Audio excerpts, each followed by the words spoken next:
नमस्कार। आज हम यहाँ पर एनसीईआरटी का क्लास 8 का हिस्ट्री का चैप्टर पढ़ रहे हैं। चैप्टर नंबर 4 है। इसका नाम है आदिवासी, दिकू और एक स्वर्ण युग की कल्पना। 1895 या 1895 में बिरसा नाम के एक आदमी को झारखंड में छोटा नागपुर के जंगलों और गांवों में घूमते देखा गया। लोग कहते थे कि उसके पास चमत्कारी शक्तियां हैं। वह सारी बीमारियां दूर कर सकता था और अनाज की छोटी सी ढेरी को कई गुना बढ़ा देता था। बिरसा ने खुद यह ऐलान कर दिया कि उसे भगवान ने लोगों की रक्षा और उनको दिकुओं दिकुओं मतलब बाहरी लोगों की गुलामी से आजाद कराने के लिए भेजा है।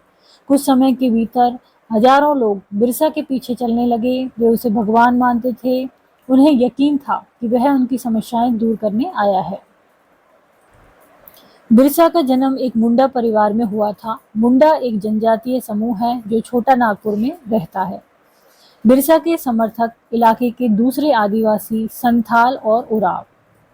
तो ये दूसरे आदिवासी हैं कौन? संथाल और उराव भी इसमें शामिल थे। किसमें? बिरसा के समर्थकों में। और बिरसा कौन सी जाति से थे? मुंडा परिवार से। ये सभी अपने आसपास आ रहे बदलावों और अंग्रेज शासन के कारण पैदा हो रही समस्याओं से बेचैन थे। उनकी परिचित जीवन पद्धति नष्ट होती दिखाई दे रही थी। आजीविका खतरे में थी और धर्म छिन्न भिन्न हो रहा था। बिरसा किन समस्याओं को हल करना चाहता था? जिन्हें दिकू कहा जा रहा था, वे बाहरी लोग कौन थे? उन्होंने इलाके के लोगों को गुलाम कैसे बना लिया था? अंग्रेजों के राज में आदिवासियों के साथ क्या हो रहा था? आदिवासियों का जीवन किस तरह बदल रहा था? इस अध्याय में हम ऐसे ही कुछ सवालों पर विचार करेंगे। यहाँ पर चित्र 1 में दिखाया गया है उड़ीसा के डोंगरिया कंध कबीले की महिलाएं बाजार जाते हुए नदी से गुजर रही हैं। इस चित्र में दिखा रहे हैं ये बाजार जाते समय नदी से गुजर रही हैं।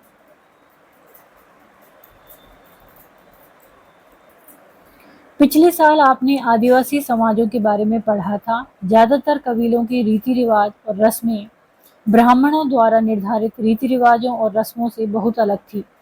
इन समाजों में ऐसे गहरे सामाजिक भेद भी नहीं थे जो जाति पर आधारित समाजों में दिखाई देते हैं।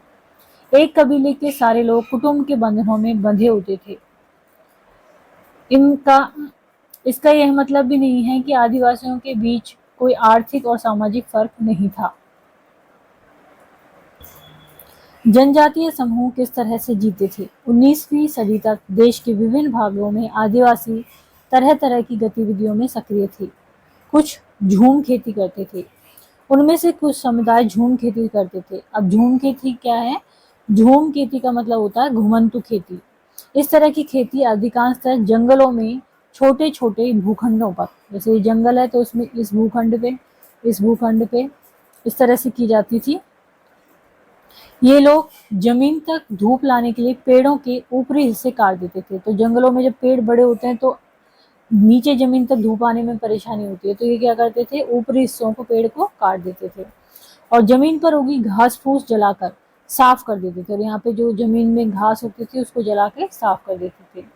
इसके बाद वे घास फूस के जलने पर पैदा हुई राख, जो घास जलाने के बाद में राख पैदा होती थी, उसको खाली जमीन पर छिड़क देते थे। इस राख में क्या होता था? पोटाश, जिससे मिट्टी क्या हो जाती थी? उपजाऊ हो जाती थी। वे कुल्हाड़ी से पेड़ों को काटते थे और कुदालों से जमीन की ऊपरी सतह को खुरच देते थे। वे खेतों को जोतने और बीज रोपने की बजाय उन्हें बस खेत में बिखेर देते थे। जब एक बार फसल तैयार हो जाती थी तो उसे काटकर वे दूसरी जगह के लिए चल पड़ते थे। तो एक जगह पे फसल तैयार हो गई तो उसके बाद में उसको काट के दूसरी जगह पे चले गए। जहाँ से उन्होंने अभी फसल काटी थी वह जगह कई साल तक परती पड़ी रहती है। परती मतलब कि वहां पर खेती नहीं करते हैं, तो वो उसकी वापस से अपनी फर्टिलिटी प्राप्त कर लेती है जमीन। परती होती है कुछ समय के लिए बिना खेती छोड़ दी जाने वाली जमीन, यानी एक जमीन पे कुछ समय के लिए कोई भी खेती नहीं की जाती ताकि उसकी मिट्टी दोबारा उपजाऊ हो जाए। तो जब वहां पर खेती नहीं होगी तो पोषक तत्व कम नहीं होंगे, तो वो मिट्टी क्या हो जाएगी? उपजाऊ। साल का मतलब है एक पेड़ और महुआ का मतलब है एक फल। एक फूल जिसे खाया जाता है या शराब बनाने के लिए इस्तेमाल किया जाता है। घुमंतु किसान मुख्य रूप से पूर्वोत्तर मतलब कि नॉर्थ ईस्ट और मध्य भारत की पर्वतीय व जंगली पट्टियों में ही रहते थे। इन आदिवासी समुदायों की जिंदगी जंगलों में बेरोक टोक आवाजाही और फसल उगाने के लिए जमीन और जंगलों के इस्तेमाल पर आधारित थी। वे केवल इसी तरीके से घुमंतु खेती कर सकते थे। कुछ शिकारी और संग्राहक थे। बहुत सारे इलाके में आदिवासी समूह पशुओं का शिकार करके और वन्य उत्पादों को इकट्ठा करके अपना काम चलाते थे। वे जंगलों को अपनी जिंदगी के लिए बहुत जरूरी मानते थे। उड़ीसा के जंगलों में रहने वाले खोंड समुदाय, उड़ीसा में के जंगलों में कौन रहता था? खोंड समुदाय इस तरह का समुदाय था। इस समुदाय के लोग टोलियां बनाकर शिकार पर निकलते थे। एक ग्रुप बना लेते थे, फिर शिकार पर निकलते थे। जो हाथ लगता था उसे आपस में बांट लेते थे। वे जंगलों से मिले फल और जड़ें खाते थे। खाना पकाने के लिए वे साल, जो एक पेड़ है, और महुआ के बीजों का तेल इस्तेमाल करते थे। इलाज के लिए वे बहुत सारी जंगली जड़ी बूटियों का इस्तेमाल करते थे और जंगलों से इकट्ठा हुई चीजों को स्थानीय बाजारों में बेच देते थे। जब भी स्थानीय बुनकरों और चमड़ा कारीगरों को कपड़े व चमड़े की रंगाई के लिए कुसुम और पलाश के फूलों की जरूरत होती थी तो वे खोंड समुदाय के लोगों से ही कहते थे। इन समुदायों को चावल और अन्य अनाज कहाँ से मिलते थे? कई बार तो चीजों की अदला बदली से काम चल जाता था। चीजों को अदल बदल कर लेते थे। वे अपनी कीमती वन उत्पादों के बदले जरूरत की चीजें ले लेते थे। कई बार उन्हें जरूरी चीजें खरीदने के लिए अपनी मुट्ठी भर आमदनी का सहारा लेना पड़ता था। उनमें से कई लोग आसपास के गांव में नौकरी भी करते थे। कोई बोझ ढोता था तो कोई सड़क निर्माण कार्यों में नौकरी करता था। कई आदिवासी खेत मजदूर थे, खेतों में मजदूरी करते थे। जब वन उत्पाद कम पड़ जाते थे तो आदिवासियों को मजदूरी के लिए ज्यादा भटकना पड़ता था। लेकिन उनमें से बहुत सारे समुदाय जैसे कि मध्य भारत के बैगा, मध्य भारत में कौन थे? बैगा, औरों के लिए काम करने से कतराते थे। बैगा खुद को जंगल की संतान मानते थे। क्या मानते थे? जंगल की संतान, जो केवल जंगल की उपज पर ही जिंदा रहते थे। मजदूरी करना बैगाओं के लिए अपमान की बात थी। जो चीजें आसपास पैदा नहीं होती थी उन्हें हासिल करने के लिए आदिवासियों को खरीद फरोख्त भी करनी पड़ती थी। इसी की वजह से वे कभी कभी व्यापारियों और महाजनों पर आश्रित हो जाते थे, क्योंकि उनको कुछ चीज खरीदनी होती थी। व्यापारी बेचने की चीजें लेकर आते थे और भारी कीमत पर चीजें बेचते थे। सूदखोर महाजन भी आदिवासियों को कर्जा तो देते थे, लेकिन उसका ब्याज बहुत ज्यादा होता था। इस तरह बाजार और वाणिज्य ने आदिवासियों को कर्ज और गरीबी में ढकेल दिया था। लिहाजा वे महाजनों और व्यापारियों को बाहरी शैतान और अपनी सारी मुसीबतों की जड़ मानने लगे थे। यहाँ इस चित्र में दिखाया गया है डोंगरिया कंध कबीले की औरतें पंडानों की पत्तियां इकट्ठा करके ले जा रही हैं। इन पत्तियों से क्या बनाई जाएंगी? पत्तलें, पंडानों की पत्तियों से। ये है पंडानों की पत्तियां। आदिवासी भिक्षु और एक स्वर्णयुग की कल्पना चैप्टर पढ़ रहे हैं हम। यहाँ पर बताए गए हैं भारत में कुछ आदिवासी समुदायों के इलाके।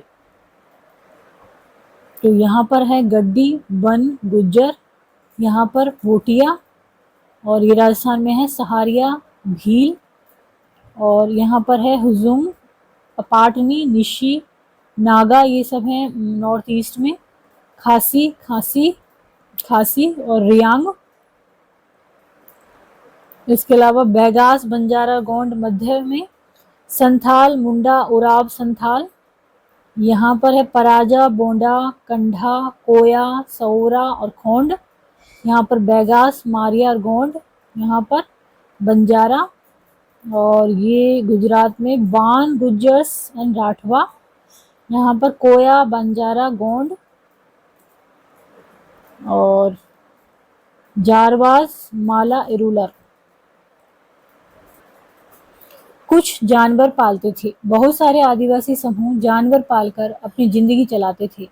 वे चरवाहे थे। मौसम के हिसाब से मवेशियों या भेड़ों के रेवड़ लेकर यहाँ से वहाँ जाते रहते थे।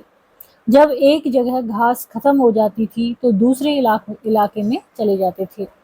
पंजाब के पहाड़ों में रहने वाले वन गुज्जर और आंध्र प्रदेश के लवाड़िया, आंध्र प्रदेश के क्या लवाड़िया और पंजाब के क्या वन गुज्जर आदि समुदाय गाय भैंस के झुंड पालते थे। कुल्लू के गद्दी समुदाय के लोग ये क्या थे, गडरिये थे, और कश्मीर के बकरवाल बकरियां पालते थे। अगले साल इतिहास की पाठ्य पुस्तक में आप उनके बारे में विस्तार से पढ़ेंगे। शिकार का वक्त, बुआई का वक्त, नए खेतों में जाने का वक्त। क्या आपने कभी इस बात पर ध्यान दिया है कि विभिन्न प्रकार के समाजों में रहने वाले लोगों की काम और समय के बारे में समझदारी एक जैसी नहीं होती। विभिन्न क्षेत्रों में रहने वाले घुमंतू आदिवासियों और शिकारियों की जिंदगी एक खास क्रम और मर्द औरत के बीच कामों के बंटवारे से चलती है। ब्रिटिश मानव विज्ञानी वेरियर एल्विन ने 1930 से 1940 के दशकों में कई साल मध्य भारत के वैगा और खोंड समुदायों के बीच बिताए थे। एल्विन द्वारा लिखित निम्नलिखित अंशों को पढ़कर इस समय क्रम और कामों के बंटवारे को समझा जा सकता है। वे लिखते हैं, चैत में औरतें इकट्ठा करने और बचे कुचे ठूंठों को काटने जाती थी। पुरुष बड़े पेड़ों को काटते थे और शिकार पर जाते थे। शिकार पूरे चांद के समय पूर्व से शुरू होता था। शिकार के लिए बांस के फंदों का इस्तेमाल किया करते थे। औरतें सागो, इमली, मशरूम, कुकुरमुत्ता आदि फल बीन कर लाती थी। बेगा औरतें या तो केवल जड़ें या कंद इकट्ठा करती हैं या महुआ के बीज इकट्ठा करती हैं। मध्य भारत के आदिवासियों में बेगाओं को सबसे अच्छा शिकारी माना जाता है। बैसाख में जंगलों को जलाया जाता है। औरतें अधजली लकड़ियों को ईंधन के लिए बीन लेती हैं।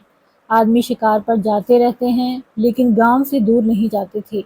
जेठ में बुआई होती थी और शिकार चलता रहता था। आषाढ़ से भादों तक मर्द खेतों में काम करते थे। क्वार में फलियां आने लगती थी और कार्तिक कुटकी में पक जाती थी। अगहन में सारी फसल तैयार हो जाती और फूस में फटकन किया जाता था। नाच गाना और शादियां भी पूस के महीने में ही होती थी। माघ में पुरुष नए बेवड़ की तरफ चल देते थे। इस दौरान शिकार व चीजों की संग्रह ही जीने की मुख्य गतिविधि होती थी।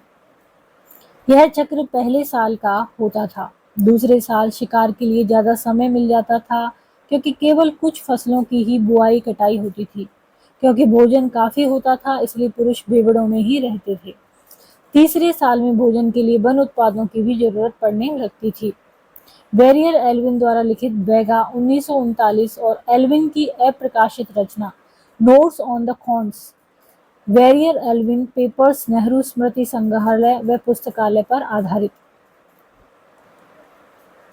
यह है, ईंधन की लकड़ी ले जाती एक संथाल लड़की, बिहार 1946। बच्चे वन उपज इकट्ठा करने के लिए अपनी माओं के साथ जंगल में जाते।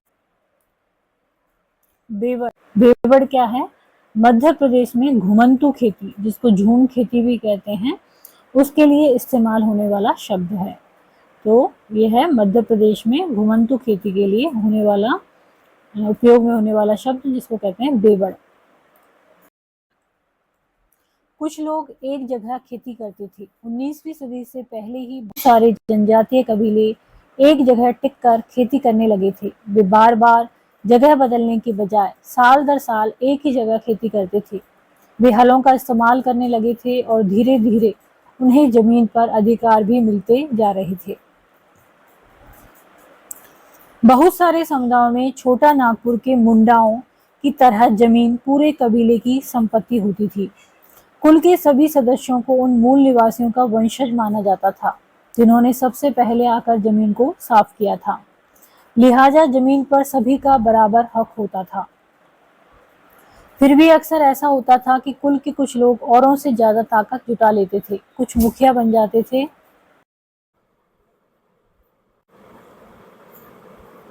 और बाकी उनके अनुयायी होते थे। जो ताकतवर होते थे वे खुद खेती करने के बजाय अक्सर अपनी जमीन बटाई पर दे देते थे, मतलब खुद नहीं करते थे, बटाई पर दे देते थे।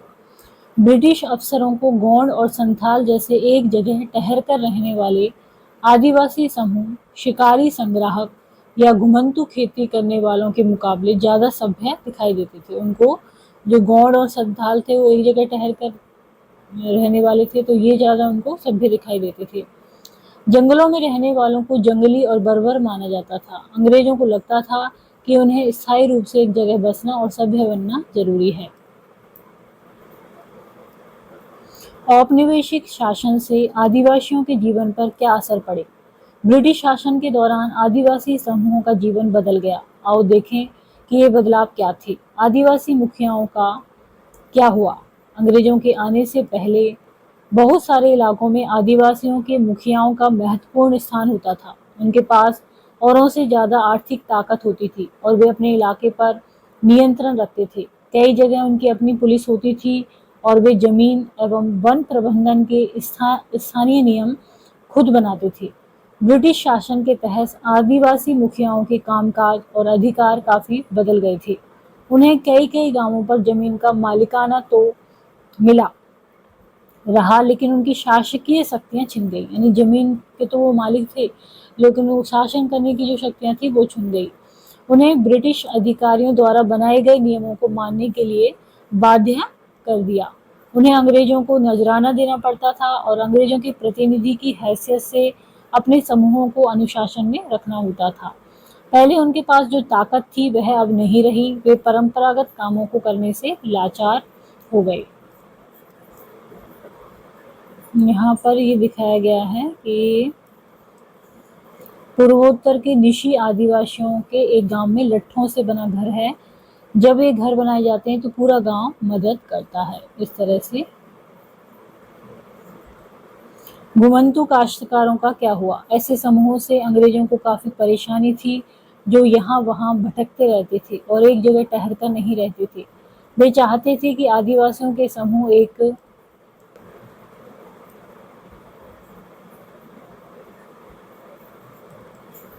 जगह स्थायी रूप से रहें और खेती करें। स्थायी रूप से एक जगह रहने वाले किसानों को नियंत्रित करना उनके लिए आसान था। अंग्रेज अपने शासन के लिए आमदनी का नियमित स्रोत भी चाहते थे।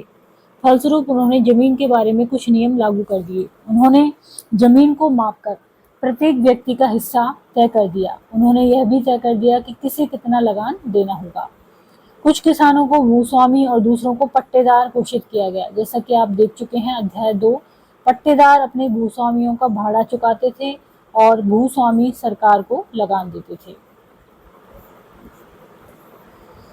यहाँ पर दिखाया गया है गुजरात के एक जंगल में खेती करती भील औरतें।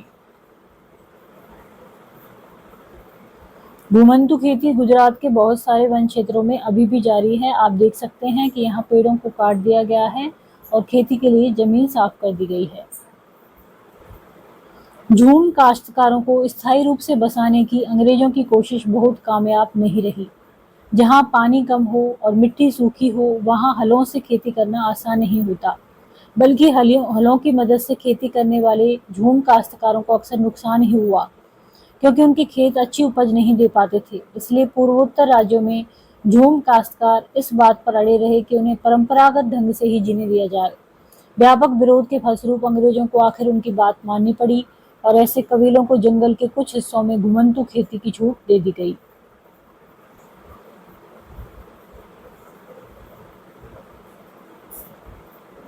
यहाँ पर इस चित्र में दिखाया गया है आंध्र प्रदेश में धान के खेत में काम करते आदिवासी। समतल मैदानों और जंगलों में धान की खेती के बीच फर्क को देखें। वन कानून और उनके प्रभाव। जैसा कि आपने देखा है आदिवासी समूह का जीवन जंगलों से जुड़ा हुआ था, अतः वन कानूनों में आए बदलावों से आदिवासियों के जीवन पर भी भारी असर पड़ा। अंग्रेजों ने सारे जंगलों पर अपना नियंत्रण स्थापित कर लिया था। जंगलों को राज्य की संपत्ति घोषित कर दिया था। कुछ जंगलों को आरक्षित वन घोषित कर दिया। ऐसे जंगल थे जहां अंग्रेजों की जरूरत के लिए इमारती लकड़ी पैदा होती थी, जो आरक्षित वन घोषित किए गए थे। इन जंगलों में लोगों को स्वतंत्र रूप से घूमने, झूम खेती करने, फल इकट्ठा करने और पशुओं को शिकार करने की इजाजत नहीं थी। ऐसी सूरत में झूम काश्तकार किस तरह जिंदा रह सकते थे, इसलिए उनमें से बहुतों को काम और रोजगार की तलाश में मजबूरन दूसरे इलाकों में जाना पड़ा। जैसे ही अंग्रेजों ने जंगलों के भीतर आदिवासियों के रहने पर पाबंदी लगा दी, उनके सामने एक समस्या पैदा हो गई। समस्या यह थी कि रेलवे स्लीपर्स के लिए पेड़ काटने और लकड़ी को एक जगह से दूसरी जगह ले जाने के लिए मजदूरों का इंतजाम कहाँ से किया जाए। औपनिवेशिक अधिकारियों ने इसका भी एक हल ढूंढ लिया। उन्होंने तय किया कि झूम काश्तकारों को जंगल में जमीन के छोटे टुकड़े दिए जाएंगे और उन्हें वहां खेती करने की छूट होगी, बशर्ते गांवों में रहने वालों को वन विभाग के लिए मजदूरी करनी होगी और जंगलों की देखभाल करनी होगी। इस तरह बहुत सारे इलाकों में वन विभाग ने सस्ते श्रम की आपूर्ति सुनिश्चित करने के लिए वन गांव बसा दिए। स्लीपर हैं लकड़ी के 36 तख्ते जिन पर रेल की पटरियां बिछाई जाती हैं। अंग्रेजों के इस देश में जीना कितना कठिन है। 1930 के दशक में बैरियर एल्विन ने मध्य भारत में रहने वाले बैगा आदिवासियों के इलाकों का दौरा किया था। एल्विन इन लोगों के रीति रिवाज, उनकी कला और लोक संस्कृति को जानना चाहते थे। उन्होंने बैगाओं को बहुत सारे गीत इकट्ठे किए जिन इस बात पर शिकायत की गई है अंग्रेजों के शासन में बैगा कितने बुरे दौर से गुजर रहे हैं। अंग्रेजों के इस देश में जीना कितना है मुश्किल, जीना कितना है मुश्किल। जमींदार बैठा है गांव में, दरवाजे में कोतवार, बगीचों में पटवारी, खेतों में सरकार। अंग्रेजों के इस देश में जीना कितना है मुश्किल। पशु कर अदा करने के लिए बेचते हैं गाय, तो भैंस बेचते हैं जंगल कर के लिए। बैलों को बेचकर अदा करते हैं लगान, भोजन पाएं कहाँ से अंग्रेजों के इस देश में। Verrier Elwin M Shyam Rao Hivale, songs of the Maikal, पृष्ठ 316 से उद्धृत। बहुत सारे आदिवासी समूहों ने औपनिवेशिक वन कानूनों का विरोध किया। उन्होंने नए नियमों का पालन करने से इनकार कर दिया और उन्हीं तौर तरीकों से चलते रहे जिन्हें सरकार गैर कानूनी घोषित कर चुकी है। कई बार उन्होंने खुलेआम बगावत भी कर दी। 1906 में सोंग्रम संगमा द्वारा असम में और 1930 के दशक में मध्य प्रांत में हुआ वन सत्याग्रह इसी तरह के विद्रोह थे। तो वन सत्याग्रह जो 1930 के दशक में हुआ था मध्य प्रांत में और 1906 में हुआ था सोंग्रम संगमा, ये हुआ था असम में। गोदारा औरतें बुनाई करती हुई। व्यापार की समस्या। 19वीं शताब्दी के दौरान जनजातीय समूह ने पाया कि व्यापारी और महाजन जंगलों में जल्दी जल्दी आने लगे हैं। वे वन उपज खरीदने, नकद कर्जा देने और आदिवासियों को मजदूरी पर रखने के लिए आ रहे थे। इन सारे बदलावों के क्या असर पड़ने वाले हैं, यह समझने में आदिवासियों को कुछ समय लगा। यह समझने के लिए आइए रेशम उत्पादकों की स्थिति को देखें। 18वीं सदी में भारतीय रेशम की यूरोपीय बाजारों में भारी मांग थी। भारतीय रेशम की अच्छी गुणवत्ता सबको आकर्षित करती थी और भारत का निर्यात तेजी से बढ़ रहा था। जैसे जैसे बाजार फैला, ईस्ट इंडिया कंपनी के अफसर इस मांग को पूरा करने के लिए रेशम उत्पादन पर जोर देने लगे। वर्तमान झारखंड में स्थित हजारीबाग के आसपास रहने वाले संथाल रेशम के कीड़े पालते थे। झारखंड जो वर्तमान में है वहां पर हजारीबाग के आसपास रहने वाले संथाल ये क्या पालते थे, रेशम के कीड़े। रेशम के व्यापारी अपने एजेंटों को भेजकर आदिवासियों को कर्जे देते थे और उनके कृमि कोषों को इकट्ठा कर लेते थे। 1000 कृमि कोषों के लिए 3 से 4 रुपए मिलते थे। इसके बाद इन कृमि कोषों को वर्धमान या गया भेज दिया जाता था, जहां उन्हें 5 गुना कीमत पर बेचा जाता था। निर्यातकों और रेशम उत्पादकों के बीच कड़ी का काम करने वाले बिचौलियों को जमकर मुनाफा होता था। रेशम उत्पादकों को बहुत मामूली फायदा मिलता था। स्वाभाविक है कि वह बहुत सारे आदिवासी समुदाय बाजार और व्यापारियों को अपना सबसे बड़ा दुश्मन मानने लगे थे। चटाई बुनती एक हाजांग औरतों के लिए घरेलू काम सिर्फ घर तक ही सीमित नहीं था। वे खेतों और कारखानों में भी अपने बच्चों को साथ लेकर जाती थी। बिहार के कोयला खनिक 1948, 1920 के दशक में बिहार की झरिया और रानीगंज कोयला खदानों में काम करने वाले लगभग 50% खनिक आदिवासी थे। अंधेरी और दमघोटू खदानों की गहराई में काम करना न केवल शरीर को तोड़ता था बल्कि यह खतरनाक था। वह अक्सर सचमुच जान ले लेता था। 1920 के दशक में देश की कोयला खदानों में हर साल 2000 से ज्यादा मजदूर मारे जाते थे। काम की तलाश। काम की तलाश में घर से दूर जाने वाले आदिवासियों की दशा तो और भी खराब थी। 19वीं सदी के आखिर से ही चाय बागान फैलने लगे थे। खनन उद्योग भी एक महत्वपूर्ण उद्योग बन गया था। असम के चाय बागानों और झारखंड की कोयला खदानों में काम करने के लिए आदिवासियों को बड़ी संख्या में भर्ती किया गया। इन लोगों को ठेकेदारों की मार्फत भर्ती किया जाता था। ये ठेकेदार न केवल उन्हें बहुत कम वेतन देते थे, बल्कि उन्हें वापस घर भी लौटने नहीं देते थे। नजदीक से देखने पर 19वीं और 20वीं शताब्दियों के दौरान देश के विभिन्न भागों में जनजातीय समूह ने बदलते कानूनों, अपने व्यवहार पर लगी पाबंदियों, नए करों और व्यापारियों व महाजनों द्वारा किए जा रहे शोषण के खिलाफ कई बार बगावत की। 1831 से 1832 में कोल आदिवासियों ने और 1855 में संथालों ने बगावत कर दी। मध्य भारत में वस्त्र विद्रोह 1910 में हुआ मध्य भारत में, और 1940 में महाराष्ट्र में वर्ली विद्रोह। 1940 में महाराष्ट्र में वर्ली विद्रोह। बिरसा जिस आंदोलन का नेतृत्व कर रहे थे वह भी इसी तरह का विद्रोह था। बिरसा मुंडा। बिरसा का जन्म 1870 के दशक के मध्य में हुआ। उनके पिता गरीब थे। बिरसा का बचपन भेड़ बकरियां चराते, बांसुरी बजाते और स्थानीय अखाड़ों में नाचते गाते बीता था। उनकी परवरिश मुख्य रूप से बोहोंडा के आसपास के जंगलों में हुई। गरीबी से लाचार बिरसा के पिता को काम की तलाश में जगह जगह भटकना पड़ता था। लड़कपन में ही बिरसा ने अतीत में हुए मुंडा विद्रोहों की कहानियां सुन ली थी और उन्होंने कई बार समुदाय के सरदारों, मुखियाओं को विद्रोह का आह्वान करते देखा था। बिरसा के समुदाय के लोग ऐसे स्वर्ण युग की बात किया करते थे जब मुंडा लोग दिकुओं के उत्पीड़न से पूरी तरह आजाद थे। सरदारों का कहना था कि एक बार फिर उनके समुदाय के परंपरागत अधिकार बहाल हो जाएंगे। वे खुद को इलाके के मूल निवासियों का वंशज मानते थे और अपनी जमीन की लड़ाई, मुल्क की लड़ाई लड़ रहे थे। वे लोगों को याद दिलाते थे कि उन्हें अपना साम्राज्य वापस पाना है। बिरसा स्थानीय मिशनरी स्कूलों में जाने लगे, जहां उन्हें मिशनरियों के उपदेश सुनने का मौका मिला। वहां भी उन्होंने यही सुना कि मुंडा समुदाय स्वर्ग का साम्राज्य हासिल कर सकता है और अपने खोए हुए अधिकार वापस पा सकता है। अगर वे अच्छे ईसाई बन जाएं और अपनी खराब आदतें छोड़ दें तो ऐसा हो सकता है। बाद में बिरसा ने एक जाने माने वैष्णव धर्म प्रचारक के साथ भी कुछ समय बिताया।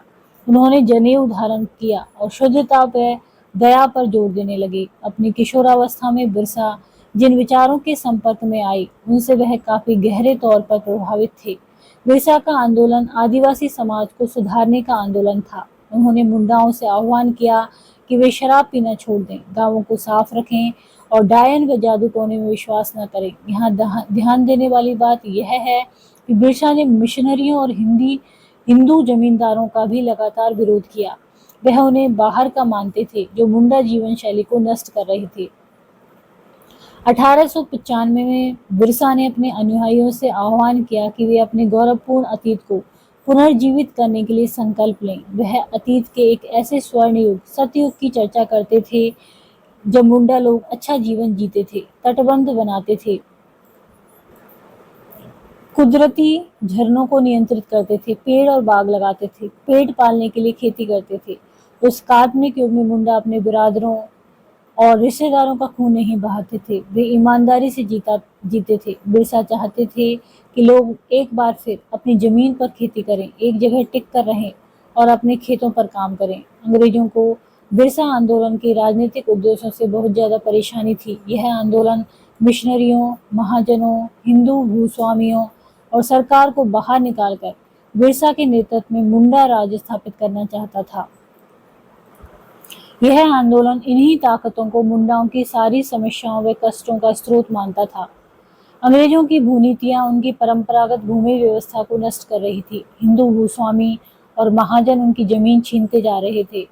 मिशनरी उनकी परंपरागत संस्कृति की आलोचना करते थे। जब आंदोलन फैलने लगा तो अंग्रेजों ने सख्त कार्रवाई का फैसला लिया। 1895 में बिरसा को गिरफ्तार किया और दंगे फसाद के आरोप में 2 साल की सजा सुनाई। 1897 में जेल से लौटने के बाद बिरसा समर्थन जुटाते हुए गांव-गांव घूमने लगे। उन्होंने लोगों को उकसाने के लिए परंपरागत प्रतीकों और भाषा का इस्तेमाल किया। वे आह्वान कर रहे थे कि उनके नेतृत्व में साम्राज्य की स्थापना के लिए रावणों, दिकु और यूरोपियों को तबाह कर दें। बिरसा के अनुयायी दिकु और यूरोपीय सत्ता के प्रतीकों को निशाना बनाने लगे। उन्होंने थाने और चर्चों पर हमले किए और महाजनों व जमींदारों की संपत्तियों पर धावा बोल दिया। सफेद झंडा बिरसा राज का प्रतीक था। सन 1900 में बिरसा की हैजे से मृत्यु हो गई और आंदोलन ठंडा पड़ गया। यह आंदोलन दो मायनों में महत्वपूर्ण था। पहला, इसने औपनिवेशिक सरकार को ऐसे कानून लागू करने के लिए मजबूर किया जिनके जरिए दिकु लोग आदिवासियों की जमीन पर आसानी से कब्जा न कर सकें। दूसरा, इसने एक बार फिर जता दिया कि अन्याय का विरोध करने और औपनिवेशिक शासन के विरुद्ध अपने गुस्से को अभिव्यक्त करने में आदिवासी सक्षम हैं। उन्होंने अपने खास अंदाज में अपने खास रस्मों और संघर्ष के प्रतीकों के जरिए इस काम को अंजाम दिया। लहू लुहान मेरे कंधे। मुंडा आदिवासियों के गीतों में उनके कष्ट झलकते हैं। हाय कोहलू के बैल की तरह मैं, लहू लुहान मेरे कंधे। जमींदार के दूर दिन और रात करते हैं मुझे परेशान। बड़बड़ाता हूँ मैं यही दिन और रात। हाय यही है मेरी हालत, नहीं है मेरा कोई ठिकाना, नहीं है मेरी कोई खुशियाँ। K S. Singh, Birsa Munda and his movement. वैष्णव विष्णु की पूजा करने वाला वैष्णव कहलाते हैं। विष्णु की पूजा करने वाले वैष्णव कहलाते हैं।